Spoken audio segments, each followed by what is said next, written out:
નમસ્કાર વિદ્યાર્થી મિત્રો, આપણે 11મા ધોરણના એકાઉન્ટમાં બીજા ચેપ્ટરનો અભ્યાસ કરી રહ્યા છીએ. બીજા ચેપ્ટરમાં આપણે વ્યવહારોની દ્વિઅસર અને ખાતાના પ્રકાર, એમાં ગયા વિડિયોની અંદર આપણે એ મુદ્દો સમજેલા છીએ કે દરેકે દરેક વ્યવહારમાંથી ઓછામાં ઓછા બે ખાતાઓ જુદા પડે છે.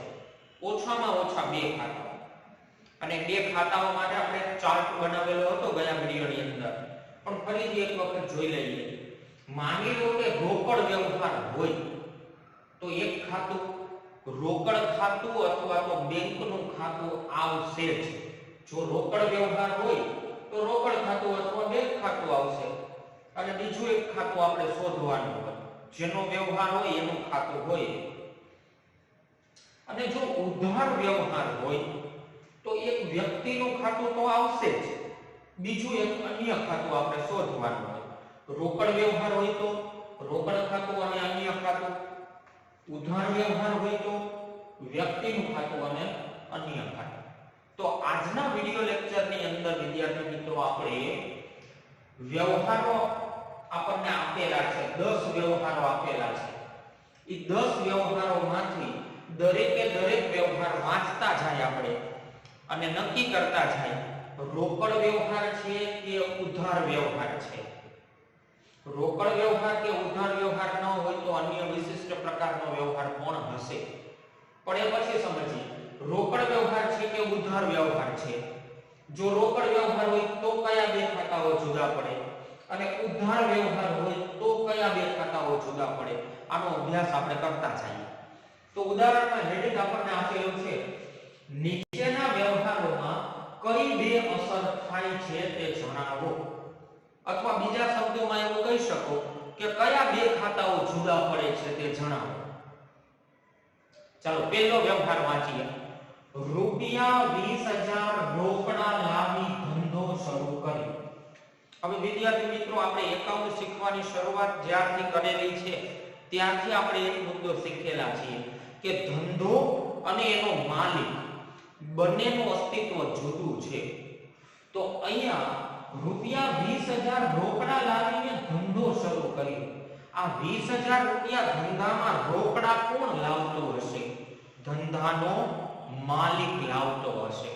તો વિદ્યાર્થી મિત્રો, એક મુદ્દો આપણને ખબર છે, પારિભાષિક શબ્દો જ્યારે આપણે સમજેલા હતા ત્યારે આ મુદ્દો આપણે જોયેલો હતો કે જ્યારે ધંધાનો માલિક ધંધામાં રોકડા રૂપિયા, માલ સામાન કે મિલકત લઈ આવે તો મૂડી લાવે છે એવું કહેવામાં આવશે.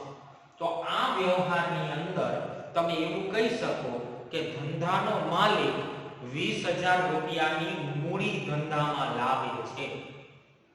તો પહેલા તો આપણે એ નક્કી કરીએ કે આ વ્યવહાર રોકડ વ્યવહાર છે કે ઉધાર વ્યવહાર. વિદ્યાર્થી મિત્રો, રૂપિયા 20,000 રોકડા લાવીને ધંધો શરૂ કર્યો.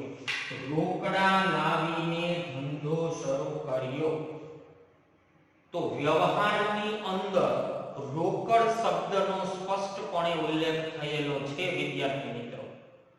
તો આપણે ઓલી 4 નોંધ યાદ રાખેલી છે, એમાંની પહેલી નોંધ, વ્યવહારની અંદર રોકડ શબ્દનો સ્પષ્ટપણે ઉલ્લેખ થયેલો હોય તો એ વ્યવહાર રોકડ વ્યવહાર છે. એટલે એક મુદ્દો ક્લિયર થઈ ગયો કે આ પહેલો વ્યવહાર જે છે એ રોકડ વ્યવહાર છે. રૂપિયા 20,000 રોકડા લાવીને ધંધો શરૂ કર્યો તો રોકડ વ્યવહાર છે. આપણે આમાંથી બે ખાતાઓ જુદા પાડવાના છે. ચાલો, કેવો વ્યવહાર છે? રોકડ વ્યવહાર છે. રોકડ વ્યવહાર હોય તો એક ખાતું ફિક્સ જ છે. કયું ખાતું? રોકડ ખાતું. તો એક ખાતું તો રોકડ ખાતું આવશે જ, રોકડ ખાતું. હવે બીજું ખાતું આમાંથી શોધી કાઢવાનું છે. તો હમણાં જ મેં તમને સમજાવ્યું કે જેનો વ્યવહાર હોય એનું ખાતું આવે. તો આ વ્યવહાર ધંધાનો માલિક રૂપિયા લઈ આવે છે ધંધામાં. એ રૂપિયા લઈ આવે છે મતલબ કે મૂડી લઈ આવે છે.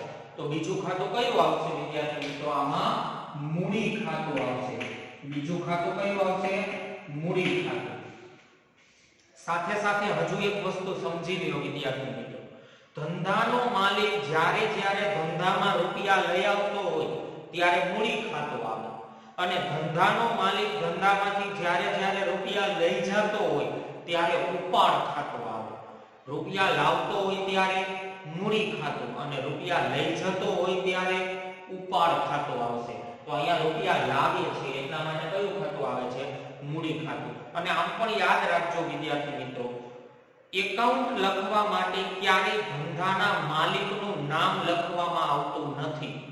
ધંધાના માલિક માટે બે શબ્દ પ્રયોગ કરવામાં આવે છે.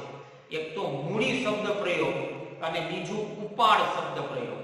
મૂડી અને ઉપાડ આ બે શબ્દો માત્ર અને માત્ર ધંધાના માલિક માટે વાપરવામાં આવે છે. તો અહીંયા ધંધાનો માલિક મૂડી લઈ આવે છે તો કયો શબ્દ પ્રયોગ થયો? મૂડી ખાતું. તો પહેલો વ્યવહાર હવે બધા વિદ્યાર્થીઓને ક્લિયર છે. રોકડ વ્યવહાર છે એટલા માટે એક ખાતું રોકડ ખાતું તો આવશે જ, એટલે રોકડ ખાતું લખી નાખેલું છે આપણે. બીજું અન્ય ખાતું શોધવાનું હોય તો અન્ય ખાતું એટલે આ વ્યવહાર કેનો છે? મૂડી લઈ આવવાનો વ્યવહાર છે. તો બીજું ખાતું કયું આવે? મૂડી ખાતું આવે. હવે આગળ વધીએ. બીજો વ્યવહાર, રૂપિયા 40,000 બેંકમાં ભરીને ખાતું ખોલાવ્યું. રૂપિયા 40,000 બેંકમાં ભર્યા. તો આ વ્યવહાર કોણ કેવો વ્યવહાર થશે? રોકડ વ્યવહાર. રૂપિયા 40,000 બેંકમાં ભર્યા. રોકડ વ્યવહાર હોય તો એક રોકડ ખાતું તો આવશે જ. બીજું આ વ્યવહાર રૂપિયા બેંકમાં ભરવાનો છે. તો ધંધામાંથી તો રોકડ જાય છે, ધંધામાંથી તો 40,000 રૂપિયા ગયા, પણ 40,000 રૂપિયા ક્યાં જાય છે? તો કે બેંકમાં ભર્યા. તો સામેનું ખાતું કયું આવશે? બેંકનું ખાતું. એટલે આ રોકડ વ્યવહાર છે એટલે એક ખાતું રોકડ ખાતું આવશે, રોકડ ખાતું આવશે અને બીજું ખાતું આવશે બેંકનું ખાતું. બેંકમાં રૂપિયા ભરતા હોય કે બેંકમાંથી રૂપિયા ઉપાડતા હોય તો બેંકનું ખાતું તો આવવાનું જ છે. તો બેંકમાં ભર્યા તો ધંધામાંથી રોકડ જાય છે એટલે રોકડ વ્યવહાર છે એટલે રોકડ ખાતું તો આવશે જ. બીજું બેંકની સાથેનો વ્યવહાર છે તો બીજું ખાતું કયું આવશે? બેંકનું ખાતું આવશે. એટલે એક રોકડ ખાતું અને બીજું બેંકનું ખાતું. ત્યાર પછી આગળ વધીએ વિદ્યાર્થી મિત્રો. ત્રીજો વ્યવહાર, રૂપિયા 3,000 નો માલ વિપુલ પાસેથી ખરીદ્યો. અચ્છા, આમાં બેંકમાં ભરીને ખાતું ખોલાવ્યું. બેંકમાં રૂપિયા ભર્યા એટલે રોકડ વ્યવહાર છે. અચ્છા, રૂપિયા 3,000 નો માલ વિપુલ પાસેથી ખરીદ્યો. આ વ્યવહાર કેવો વ્યવહાર છે વિદ્યાર્થી મિત્રો? ઉધાર વ્યવહાર છે. કેવી રીતે ખ્યાલ આવે છે આપણને કે આ વ્યવહાર ઉધાર વ્યવહાર છે? તો કે વ્યવહારની અંદર વ્યક્તિનું નામ આપેલું છે અને રોકડ શબ્દનો ઉલ્લેખ ક્યાંય નથી, માત્ર વ્યક્તિનું નામ જ આપેલું છે. તો આપણે ઓલી 4 નોંધમાં ચોથી નોંધ આપણી હતી કે જ્યારે વ્યવહારની અંદર માત્ર વ્યક્તિનું નામ જ આપેલું હોય તો એવા સમયે વ્યવહાર જે છે એ ઉધાર વ્યવહાર છે. એટલે આમાં વ્યક્તિનું નામ આવે છે. વિપુલ પાસેથી ખરીદ્યો. વિપુલ વ્યક્તિનું નામ આવે છે અને રોકડ શબ્દનો ઉલ્લેખ આવતો નથી, એટલા માટે આ વ્યવહાર ઉધાર વ્યવહાર છે. ચાલો વિદ્યાર્થી મિત્રો, ઉધાર વ્યવહાર હોય તો એક ખાતું તો ફિક્સ જ છે. કયું ખાતું? વ્યક્તિનું ખાતું. તો આ વ્યવહારની અંદર વ્યક્તિ કોણ છે? વિપુલ. તો વ્યક્તિનું ખાતું એટલે વિપુલનું ખાતું તો આવવાનું જ છે. ચાલો, એક નક્કી થઈ ગયું, વિપુલનું ખાતું. અને બીજું અન્ય ખાતું. અન્ય ખાતું એટલે આમાંથી શોધવાનું અને કેવી રીતે મળી જાય? જેનો વ્યવહાર એનું ખાતું. તો આ વ્યવહાર કેનો છે? માલ ખરીદ્યો. તો બીજું ખાતું કયું આવે? માલની ખરીદીનું ખાતું, મતલબ કે ખરીદ ખાતું. એટલે બીજું ખાતું આવશે ખરીદ ખાતું. એક વિપુલનું ખાતું અને બીજું ખરીદ ખાતું. ઉધાર વ્યવહાર છે. ઉધાર વ્યવહાર હોય તો વ્યક્તિનું ખાતું આવે જ. તો વિપુલનું ખાતું તો આવશે જ. બીજું માલ ખરીદવાનો વ્યવહાર છે તો બીજું ખાતું કયું આવશે? ખરીદ ખાતું આવશે. માલ વેચવાનો વ્યવહાર હોય તો બીજું ખાતું વેચાણ ખાતું આવે. આમાં બીજું ખાતું ખરીદ ખાતું છે. ચાલો ત્યાર પછી પાંચમો વ્યવહાર. ₹5000 નો માલ નયનને વેચ્યો. નયનને વેચ્યો વ્યક્તિનું નામ આવે છે, રોકડ શબ્દનો ક્યાંય ઉલ્લેખ આવતો નથી. તો આ વ્યવહાર કેવો વ્યવહાર છે વિદ્યાર્થી મિત્રો? ઉધાર વ્યવહાર છે. ચોથી નોંધ, વ્યવહારની અંદર માત્ર વ્યક્તિના નામનો ઉલ્લેખ થયેલો હોય, રોકડ કે બેંક શબ્દનો ઉલ્લેખ થયેલો ન હોય તો ઉધાર વ્યવહાર છે. એટલે આ ચોથો વ્યવહાર પણ ઉધાર વ્યવહાર છે. ચાલો એમાંથી બે ખાતાઓ જુદા પાડીએ. ઉધાર વ્યવહાર હોય તો વ્યક્તિનું ખાતું તો આવવાનું જ છે. તો આમાં વ્યક્તિ કોણ છે? નયન. તો એક ખાતું કયું આવશે? નયનનું ખાતું તો આવવાનું જ છે. બીજું ખાતું હવે નક્કી કરી લઈએ. આ વ્યવહાર જેનો હોય એ ખાતું બીજું ખાતું આવે તો વ્યવહાર કેનો છે? માલ વેચ્યો, માલ સામાનનું વેચાણ કરવાનો વ્યવહાર છે. તો બીજું ખાતું કયું આવશે? વેચાણ ખાતું આવશે. બીજું ખાતું કયું આવે વિદ્યાર્થી મિત્રો? વેચાણ ખાતું. આમાં કેમ ખરીદ ખાતું આવતું હતું એવી રીતે આમાં વેચાણ ખાતું. તો ચોથો વ્યવહાર કોણ હવે બધા વિદ્યાર્થીઓને ક્લિયર હશે? પાંચમો વ્યવહાર. ₹2000 નો માલ રોકડેથી વેચ્યો. ₹2000 નો માલ રોકડેથી વેચ્યો. રોકડેથી વેચ્યો વ્યવહારની અંદર રોકડ શબ્દનો સ્પષ્ટપણે ઉલ્લેખ થયેલો છે. તો આ વ્યવહાર રોકડ વ્યવહાર છે. રોકડ વ્યવહાર હોય તો એક ખાતું ફિક્સ જ છે. કયું ખાતું? રોકડ ખાતું. તો આ વ્યવહારની અંદર એક ખાતું રોકડ ખાતું તો આવવાનું છે, રોકડ ખાતું. અને બીજું અન્ય ખાતું. અન્ય ખાતું એટલે જેનો વ્યવહાર હોય એ ખાતું આવે. તો આ વ્યવહાર કેનો છે? માલ વેચ્યો. માલનું વેચાણ કરવાનો વ્યવહાર છે. માલ વેચ્યો. તો બીજું ખાતું કયું આવશે? વેચાણ ખાતું આવશે. એક રોકડ ખાતું આવશે અને બીજું વેચાણ ખાતું આવશે. તો પાંચે પાંચ વ્યવહારો બધા વિદ્યાર્થીઓને ક્લિયર છે. ત્યાર પછી હવે દાખલો આગળ વધારીએ. છઠ્ઠો વ્યવહાર. ₹7,000 નું ફર્નિચર ખરીદ્યું. આ કેવો વ્યવહાર છે વિદ્યાર્થી મિત્રો? રોકડ વ્યવહાર છે. કારણ કે વ્યવહારની અંદર નથી ક્યાંય વ્યક્તિનું નામ આપેલું કે નથી રોકડ શબ્દનો ઉલ્લેખ થયેલો. વ્યક્તિનું નામે આપેલું ન હોય અને રોકડ શબ્દનો ઉલ્લેખ થયેલો ન હોય તો રોકડ વ્યવહાર છે. ચાલો રોકડ વ્યવહાર છે તો એક ખાતું રોકડ ખાતું તો આવવાનું જ છે, રોકડ ખાતું. બીજું ખાતું શોધવાનું છે. તો આપણને થાય કે ખરીદ્યું શબ્દ આવે. હવે આમાં જો ખરીદ્યો શબ્દ આવતો હતો તો ખરીદ ખાતું. તો આમાં જે છે એ ખરીદ્યું શબ્દ આવે છે તો શું ખરીદ ખાતું આવશે? હવે એક વસ્તુ યાદ રાખજો વિદ્યાર્થી મિત્રો, ખરીદ ખાતું અને વેચાણ ખાતું. ખરીદ ખાતું અને વેચાણ ખાતું તમારે ક્યારે જુદું પાડવાનું? તો કે માલની ખરીદી કે માલનું વેચાણ હોય તો જ ખરીદ ખાતું કે વેચાણ ખાતું શબ્દ આવે. માલની ખરીદી કે માલનું વેચાણ હોય તો અને તો જ ખરીદ ખાતું કે વેચાણ ખાતું શબ્દ આવે.